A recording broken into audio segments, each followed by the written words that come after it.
You're listening to Fishing the DMV with your host, Thomas Ahrens. Fishing the DMV is brought to you by Jake's Bait and Tackle, located in Winchester, Virginia. If that doesn't get you jacked up, I don't know what will. Good morning, everybody. Welcome back to Fishing the DMV. I'm your host, Thomas Ahrens, and today I have a blast from the past. Back in 2003, June of 2003, this guy won the bass, I guess it was the Bass Nation on the Potomac River. And then he decided that he wasn't done with tidal river fishing, so he came down to the Shenandoah Division, cleaned house on the James River. Brian La Clair, thank you so much for coming on today. I really appreciate it. You're welcome. Not a problem. How's your season been so far leading up to this tournament, boss? It hasn't been bad. I've done pretty good. I think I was in sixth place going into the James. I moved up 2 spots. I was thinking I'd have moved up a little more, but I didn't. I got a few more points to gain on the Potomac again later on in September. What was the toughest event that you've had so far this year? I'm going to say probably Smith Mountain. Smith Mountain gets me. I do some pretty good practicing down there, but come the event day, it just seems to fall apart. I just haven't cracked the code on how to fish that place yet. It can be very challenging, especially when you have back-to-back tournaments. I believe they had the Piedmont and the Shenandoah Division on Saturday, Sunday this year, which we might be seeing more tournaments like that going forward with just kind of stacking it just for logistics sake. Yeah, I love the place. I just haven't been able to put it together. It takes a lot of different things to come together to really, get the fish that you need down there. And it's fishing so good right now where it's not going to be 10, 12 pounds to be able to do it. You got to come ready to fish. Yeah, and I know that. Every tournament I go into, I'm fully aware of what I need. You see it over and over and over. I mean, if you follow any of the tournaments and watch anything, you know what you got to have. There's no sense in fishing for anything that's subpar, really. I mean, if you're on 2-pounders and you need 4s, you need to get away from it. You got to go do something different. It's just not going to get you a win. I mean, with that said, the BFL that you ended up winning, it came after the Tackle Warehouse tour went to the James. Did that color your vision at all about how you were going to compete and practice for this event? No, not really. I just got done finishing another Bass Nation regional qualifier down there, I don't know, a month or 2 ago. And so I had done a bunch of practice then and have gone down and fished a couple times in between. And I think for me, the whole key is really playing the tide, playing your day on the tide if you have one that you can work with, and then just really search out where your big fish are. You got to find some big fish. If you don't find big fish, you're not going to have a chance down there. All the tournaments I fish, it just seems like you can just go down through anywhere you want and catch all the 2.5-pounders. It's not enough. You got to have 4s and 5s in a bag down there to win. And I had found several in my practice prior to this tournament. And I just kept myself in those areas the whole time. How much do the fish move on that river system? So if you find a 5-pounder the week before, do you have confidence it'll stay in that area for a whole week? Or is it something where you really got to anticipate that those fish are going to be nomadic and move around?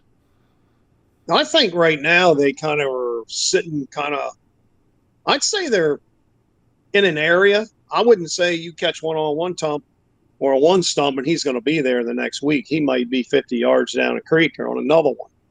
But I think once they do their spawn deal, and from what I'm understanding on the river, it's like, I think they do migrate back and forth in and out of the creeks. Mm-hmm. I mean, you got to have some temperature difference. If the temperature's the same, they're not going to move a whole lot. But once that water, I think some of those creeks are cooler and they don't like that heat and they feel it. And so they kind of transition back into some of them. Not all of them, because some of them they stay out in front of. But I just, I, I think that you just have to do a lot of searching for them. Unless you've been there all the time and you fish it 3-4 days a week and you're on those fish constantly in one area and they don't leave you, then you know you're in that area where they're going to stay. But I think this time of year, I think the key is trying to find some cooler water. If you're not going to find cooler water, then you need to fish deeper because that's cooler. And I feel like this was really brought to light with when the BPT went to the Potomac, and you saw them way in the back of the Apsico and places like that, to where, like, I mean, you could barely take a boat and they were catching them, which is just fascinating to see how many fish would get that shallow, which you catch them shallow, but you don't watch a pro for 8 hours just smoke them in 6 inches of water like they did, which was really cool.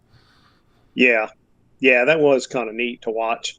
Once again, though, I think temperature has a lot to play. That's why them guys were going back there. I mean, Poche was going there because he had a boat that he can do it in. Yeah. These big old fat Rangers, they don't go that shallow. Or, I don't know, whatever anybody else wants to fish out of. Mine doesn't go that shallow. But with the I think James, that's an advantage. Is an advantage? Yeah, just an aluminum boat. It doesn't draft that much water. Helps you get into those areas, and you can fish longer in them. Agreed. I agree. I think you're going to see this renaissance in aluminum boats, especially like what Keith has is like on that other end of the spectrum. That thing's a tank. It's built for war. Yeah, it is. You need it. You see the stuff he goes through. Dude. I mean, we put our own, I put my glass boat through a ton of that kind of stuff if I have to. But I mean, you can only go so shallow with them before you can ruin a day real quick. Not so much by damaging your boat, but just getting hung up in a place. Waiting 5 or 6 hours for a tide. You're done. Yeah. There was that kid during the tackle warehouse tour, because I was live streaming it. I mean, he brought his boat underneath a tree and then he couldn't get back out. Like, he had to dismantle his electronics and everything and push to get underneath the tree to get back out. So, and the James is very, I would say, infamous for just sneaky little creek holes where you're going to catch them, or you make the big run to the chick. I mean, it's not a secret. There is that chick factor. And I mean, did you think into this? Were you going to just look for something on the James River proper, or were you going to make the long haul down to Chickahominy? No, I never just make the run down there. With the way the tide's set up, the tide was the whole key to me catching all the fish that I caught. Anytime there's low water up on the Osborne, those fish are feeding. There's no reason to drive by them. I'm all about trying to catch some fish up there. If you can find them, catch them. They're eating as soon as you cut loose. I mean, there's a couple things that I do prior to really getting into catching them that you have to do, because it doesn't seem like they bite real quick. You know, things got to settle down a little bit. And so I got some spots that are out of the main path, and I'll hit those, and then you can start running some of the stuff where you find your fish. Everybody's gone by. You got 127 boats just left. I mean, it's a constant whitewash in that area.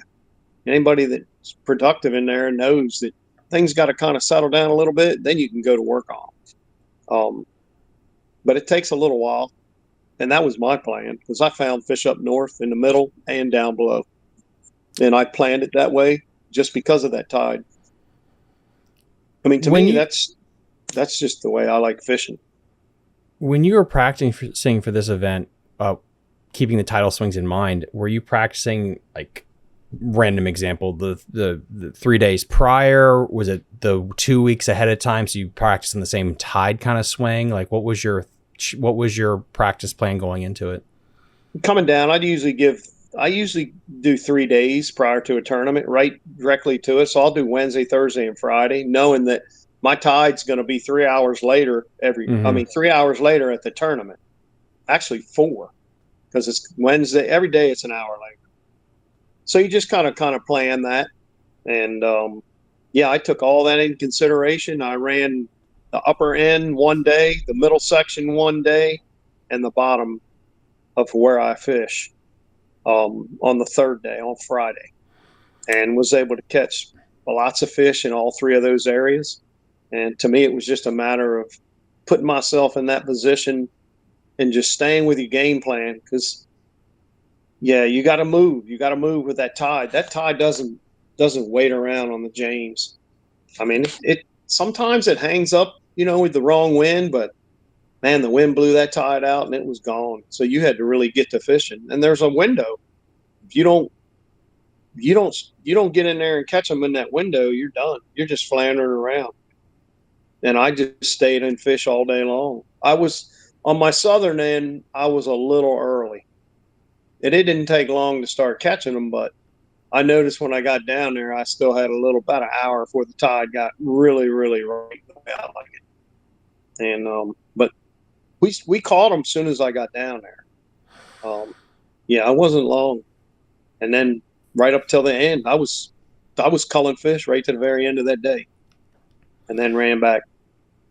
I mean, it's better to be early than late, and that's the problem with doing like an old school Bassmaster Magazine milk run is everything. You have to be so precise with the timing of it all, and I just get. It seems like people that do that, they're home run hitters.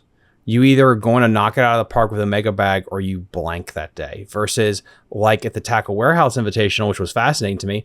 The guys that camped and said like, hey, listen, I'm in AOI contention. I don't want to mess up. And those are the guys that actually almost won the tournament because they just said like, I'll just camp and just be solid versus trying to risk it, trying to run the tide. Yeah. I think you get a little complacent doing that. I don't like doing that. If you don't have the right fish, then you're not going to win. If you know you're camping on a spot that's got the winning fish, that's fine to camp it. But if you don't have enough for 3 days or 1 day, then I'm running. I'm going to run around. I mean, I don't practice in one spot. I practice all up and down the river. Every time I fish there, I practice in several different areas because I know that the tides are all going to come into play. And for me, to catch them, I need the right tides. And if I can go in on a spot and spend an hour, catch 4 or 5 fish and catch 1 or 2 good ones, it's good. Then I'm gone. I leave it and I go get to the next spot when that tide gets right. I mean, I wasn't born and raised on tidal rivers, but I've been fishing them since the early 80s is when I first started fishing tidal rivers.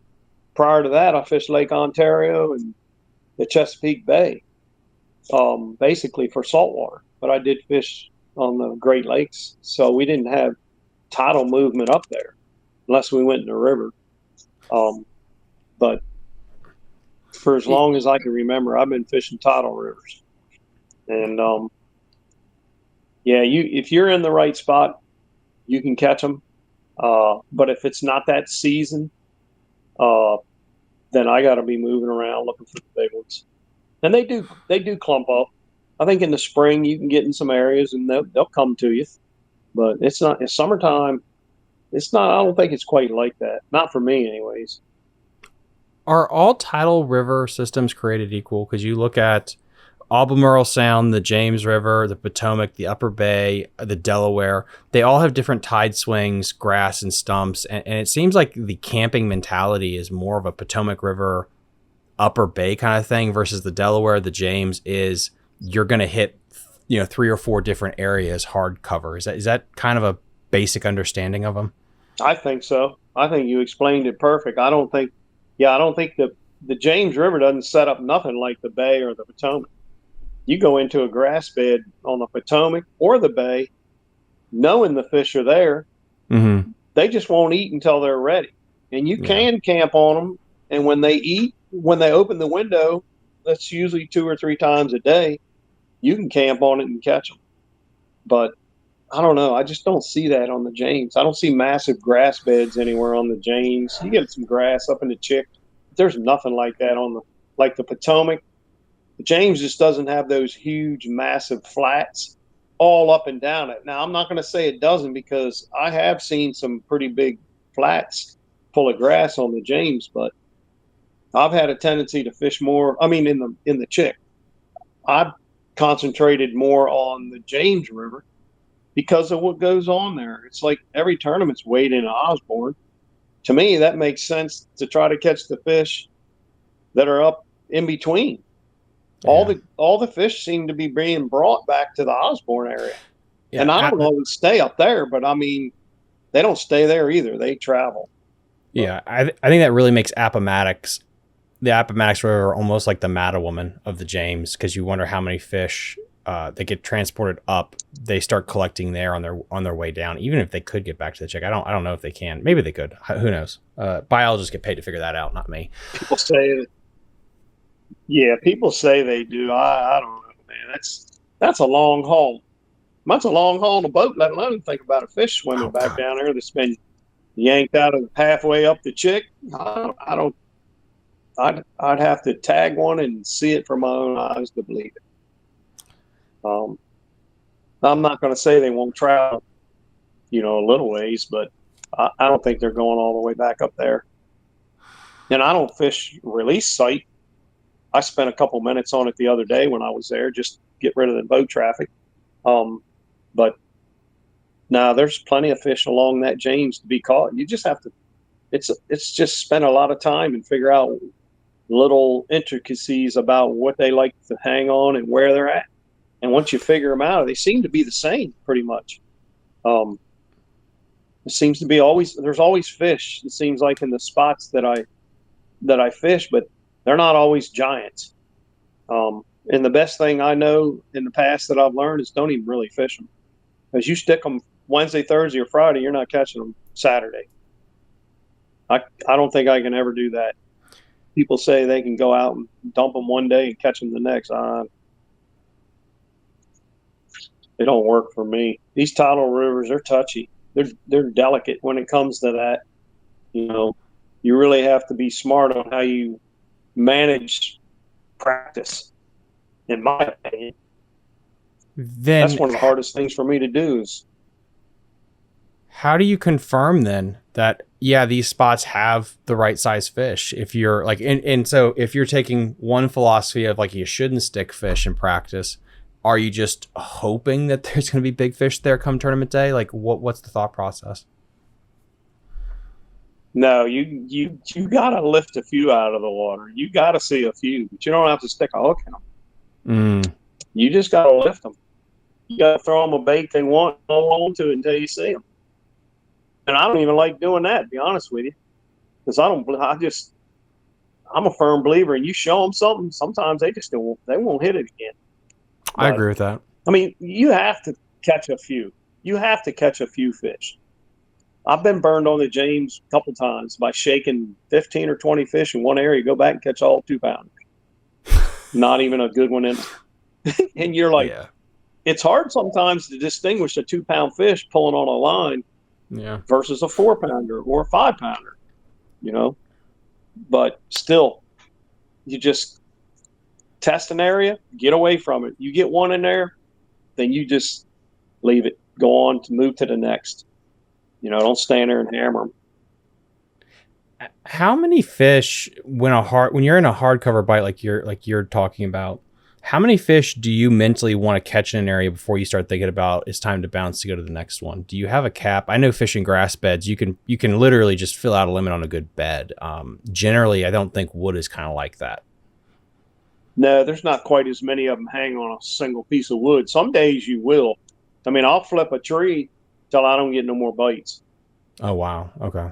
Yeah, I'll flip a tree until I don't get no more bites, and I'll move to the next one. And then I'll just keep on rolling. But every time I flip a jig into a tree, and if it gets bit, I put it back in the same spot. I'll keep fishing the whole tree. I'll pick it apart because there's no reason. If I know there's good fish there, there's no reason for me to keep on fishing down that river if I can catch 18 to 20 pounds in one spot. And that's how I play the James every time I fish there. I've never had huge bags there, but I've had some pretty good days. But if I can catch a solid sack, I'm not running all the way down the river. There's no reason to. You can stand there and catch them. But I let them decide. If I can't catch what I think I need, I just keep on moving. And you don't get that in every tournament. That was a fortunate tournament for that tide to be that way. Low up above, I love that. That's perfect. But it's not always that way. So you really got to plan your day if you don't have a good tide. And it's tough. You got to fish fast, you know. I don't know what's coming up on the Piedmont. I haven't even looked at the tide, but I'm going to be down there for their 2-day in a couple weeks. Going into the event, did you think that 17 to 18 pound was going to be the deal? Like that's going to get you close to the top 3? Or were you thinking it was going to be lower, higher? I was thinking that it could be anywhere from 16 to 18. Yeah. Because I'll fish several tournaments there in the summer, and it doesn't always take 18 to win. 16 and 17 can get you a win down there this time of year. The guy that was there the weekend before, he had 18 something. I don't know exactly what he had. I had 18, almost 19. I factor a lot of that due to one fish. I caught one big one, and that just really jolted me right up. But I also credit myself for putting myself in the area where those fish were, because I knew there were big ones in that same area. I had caught several, like in practice, and I don't like catching this many, but I caught 5 or 6 fish over 4 pounds. And I caught the first pitch I made in one spot was a 513, and I was like, man, you can't do this. You got to leave them alone. But and I was in a lot of different areas and caught a lot of big fish. So I was confident that I was going to catch those size fish, and I never did in the tournament. I just had 2.5, 2 3/4, and then one weighed 711, and that one boosted me big. And I was a little disappointed that I couldn't get one of those 4s or 5s along with that, but it just didn't happen. But it is what it is. I mean, that's fishing. I don't complain about how it comes out when you win. So tell me the story about your kicker fish in this tournament. Is there a good story with it? There is. I don't know if the gentleman would ever let me go buy him again, but I was in one spot, and I was in a spot, and I went in and fished a little ditch, and I came back out, and there were 3 boats sitting there. Well, 2 boats. One went down the creek. One was sitting on the point that I just left, and another boat had gone up the shoreline. I was hoping he hadn't gone up the same spot I was on, but I came out, and this guy was crowding the point, and I said, you mind if I go around you? And he said, no, man, go right ahead. I said, all right, thank you. And I think my co-angler in about 50 feet boated one, which was a keeper for him. And then I didn't get, 50 yards up the river. I think I caught one smaller fish. And then, I went another tree and got lodged up in this tree the way I like to fish it. And I pulled that 711 out of that tree. I don't know if the guy was looking or not. I don't really know. I never looked around to see him, but yeah, it was, I wasn't far from him. I couldn't have been more than 100 yards from him up the shore. Did you boat flip him? Did you net him? Or did you go full Iconelli and lay down? And I had my co-angler net him. I'm not going to lie. I was excited. I was straight down over top of this fish, and I dropped the jig down in like maybe 6 inches between 2 logs that were parallel. And I was in about 7 feet of water, and I just shook that jig, and I didn't shake it once, and it just jumped. And I set the hook on her and reeled down and pulled as hard as I could, because I knew I wasn't going to get this fish out between that log. And she came straight up and jumped right in my face. I'm like, whoa, dude, man, you want to grab that net for me real quick? And he did a good job. We put her in there. I was like, wow. And that's always fun. It's crazy in 2025 that you're still using the jig, because I feel like everybody gets so nuanced with the shaky head, the drop shot, creature style baits. But it's good to know that, yeah, the jig can still catch them, even in this day and age. Yeah, pretty much every fish that I caught in that tournament and in practice was on a jig. Yeah, it's I don't think a lot of people give that bait the opportunity or study it enough. I've been fishing it my whole life, and I fish a couple different ones, but pretty much just one or two, and that's it. And I don't matter where I go, I just basically throw the same jig. Yeah, it's just there's more to it than just picking that jig up and throwing it. You know, there's a lot goes on the James, and any of the guys that are local down there that ever watch this, they're gonna know exactly what I'm talking about. There's a reason why you throw a jig on the James. Do you like to go with the heavy fluorocarbon or braid in these kind of situations with wood? Because I know some people don't like using braid with wood. Where do you fall? I basically throw two different hook styles in a jig. So I had one on 18 in Vizex, and then the other was 20 Seagar. The fish that I caught, that big fish, was on 20. Thank God. I won't use braid. Now, I don't like braid on anything like that. I might throw it on a buzz bait or a topwater, but I braid on my drop shots to a leader. But no, I won't braid. I don't have any reason to. There's no benefit to braid. Maybe, I don't know. As long as I've been on tidal rivers, braid cuts as quick as mono or fluorocarbon. And one of my flipping sticks has got 25 fluorocarbon on it. I got more faith in 25 fluorocarbon than I do braid. It's just it all cuts. You have a lot of faith in 18. I don't know if I would have the stones to throw 18-pound fluorocarbon when a 7-pounder could be between that fork and the tree. That's pretty gutsy. Yeah. Well, there's a reason for that too.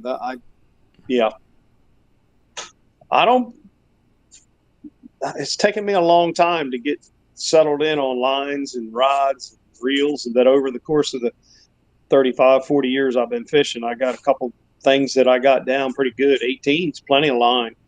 Yeah, that's plenty. 20's even better. But they just work better with the jigs that I'm throwing. I don't always want to throw a super heavy line on certain jigs. I throw a lot of light jigs. I don't flip heavy jigs. I don't flip giant jig. So you got to have, you got to match it. Yeah. And that 18 set up with one jig, and the other one's set up with 20.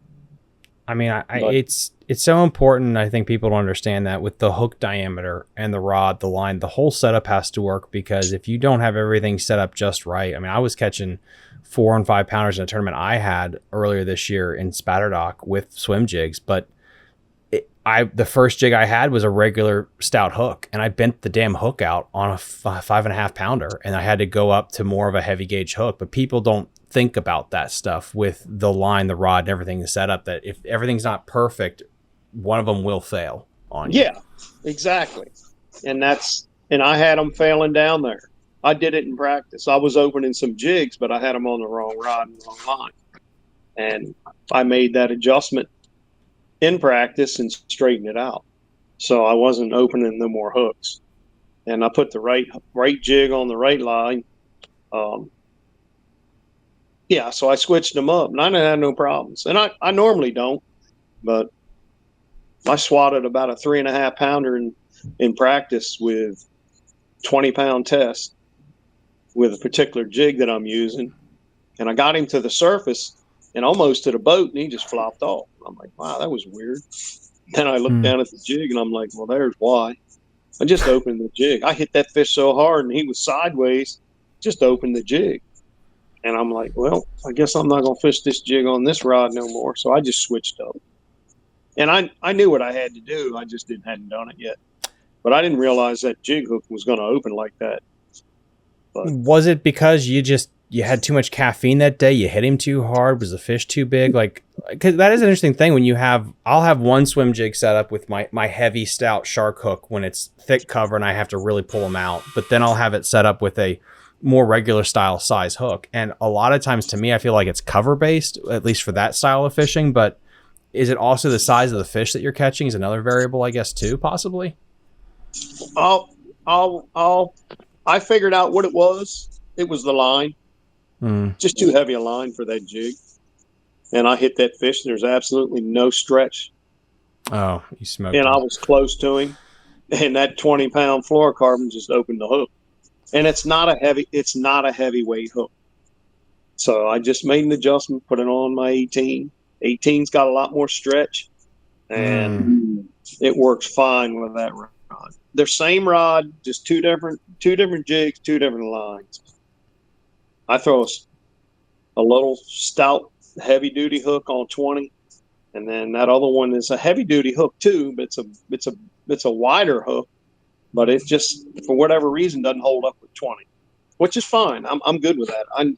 Because I pick 20 up when I need to get in the cover, and when I'm not so much in cover, if I'm fishing docks or something, I can throw the 18, and I don't have any issue with it. How many were you sharing a lot of water, or were you able to get off on your own? I think I was pretty much had everything to myself. I saw, well, when I came out of that ditch, that guy was on that point, and I really wanted to go back over it because I rushed into a spot that I had caught a big fish on and didn't catch her or nothing else, and I was going to go back out and fish that point a little more thorough. And he was there. That was really the only boat that was in my way at all. I never had a problem. Because when I came down the river, there wasn't nobody on anything that I was fishing. I mean, I seen some guys running stuff, but they weren't on what I was fishing. So I fished right straight on down the river. Like I said, I don't think I ran into anybody. And for whatever reason, I didn't see anybody fishing like I was. So I was kind of happy. Everybody I saw fishing was fishing completely different style of fishing. And I was like, well, that's fine. You guys keep fishing that way, and I'm going to fish the way I'm fishing. Interesting. Yeah, because that can always be those guys that seen me fishing, I'm sure if they see this, they'll probably think, well, we might have to switch up the next trip. But I might switch up again, too. I might go do what they were doing. But dude, you did it. I mean, 18 pounds with a 7-pounder. Absolutely incredible day. And then you got the super tournament now. Is that going to be your next event that you have on? Yeah. Yep. Yeah, I'm going to go down, fish that one, give myself a couple of days of practice like I normally do. I'm just fishing it just because I like fishing the James. I love fishing down there. I don't know anywhere else other than the bay. The bay's on fire right now. And, but I don't have anything going on up there. So I'm going to go to the James. There's a tournament there, and then I got to go to the Potomac for the final one. And, yeah. But I love both of those places. But the James, I think, is probably my favorite place to fish. It's just so versatile. You can go to the Chick and fish tan, stained water, clear water when it's nice up there, and completely different style. Or get on the James and fish is what I'm normally used to fishing. That's what our rivers look like over here on the Eastern Shore, other than the Pocomoke River. Looks just like the Chickahominy. But that's a place I need to do a full episode on, is the Pocomoke. Like, it's like the Eastern Shore is fascinating. I've had a guy on, I think it was last year, the Maryland DNR guy that runs those kind of river chains over there. And it's fascinating that there's a lot of fishing. I think the Mr. Bass, the Maryland Bass Nation, they go over there a lot for events. And it looks gnarly. Like, you're not catching 25 pounds. And the places you're fishing, you could throw a baseball across some of these creek mouths. It's really narrow. Yeah, it is. A lot of little creek mouths and stumps and pads, but it's full of fish. Are they marked? Like, can you haul ass into them, or you got to be kind of nervous, like your first time on through those there? Creeks? Yeah. On the river, you can stay on the river. Yes, not those creeks. Oh, you better have a lot of years of running creeks. They're narrow. Half of them are only as wide as your boat. They're not big. Well, Nassawango's pretty wide. You can go in that creek without any problem, but you're going to run into a bridge once you get up in there. But in the upper part's pretty risky. Go above the bridge, and if you don't know where you're going up there, you're going to lose your lower unit, because them cypress stumps don't move, and they're under the water everywhere up there. Cypress stumps are really hard to lay concrete. And they're actually downriver too. So when you run the river, you abide by the channel markers and stay in the center and keep your eyes open for them deadheads, because you always have deadheads floating around on the tidal rivers, no matter where you go. But yeah, it's fun fishing. But you want to go down there, and I think October, November, December. I think you see a lot better fish. Really? They're easier to catch. Yeah. Yeah, they get December out of the fishing backwater. on the river. Oh yeah. Yeah. All these rivers are that way. If I had my rathers, I wouldn't fish any of them none of them in July, August, or September. I'd fish them all in October, November, December, and January. All these rivers fish 10 times better. You see a lot of quality fish in the winter, far more than you do this time of year. I mean, that's just my opinion. How well do they set up then in December? Or like, is it, I'm trying to think about the fishing style. I think like smallmouth rivers where it's just you're dragging a jig on the bottom at channel bends, but are they pretty active that time of year? Oh yeah. Yeah. Yeah, they are. They're in all your, I mean, they have it. I mean, they're in areas. You got to fish your drop offs, your rock piles, your outside bends, your eddy pools and all that kind of stuff. It's just like fishing on any river system. And when it gets cold, they kind of tendency to get away from the current. They don't like being in too fast a current. They don't mind being near it. They just they got to be out of it. And these fish, very seldom do we ever catch them more than 7-8 feet of water. And that's freezing cold. They could be ice on the side of the river, and you still only won't catch them in 6 to 7 feet of water. That's just how they are, and they're really active. I love fishing in the winter around here. This time of year is tough. These rivers are tough right now. Last thing, what's your biggest bag on the Pocomoke or Eastern Shore? Eastern Shore? Mm-hmm. Probably 20 pounds, Chester River. Holy shit. I've had 20-pound bags out of the Sass. 16. I had a 16-pound bag out of the Pocomoke a couple winters ago in a tournament. That's a mega bag for that place. Yeah. Yeah, I've caught some pretty good bags, especially locally living here. I live right on the Chop Tank. Oh, damn. That's a hell of a commute for you to the James. Holy shit. Yeah, it is. It's about 3.5 hours. It's not like I'm going down there every day fishing. Yeah. But if I got a day or two, I'll go. Annapolis, Maryland through DC all the way down 95 has got to be a nightmare from hell. Yeah, it is. I don't even run that. Unless if I get an early start and it's not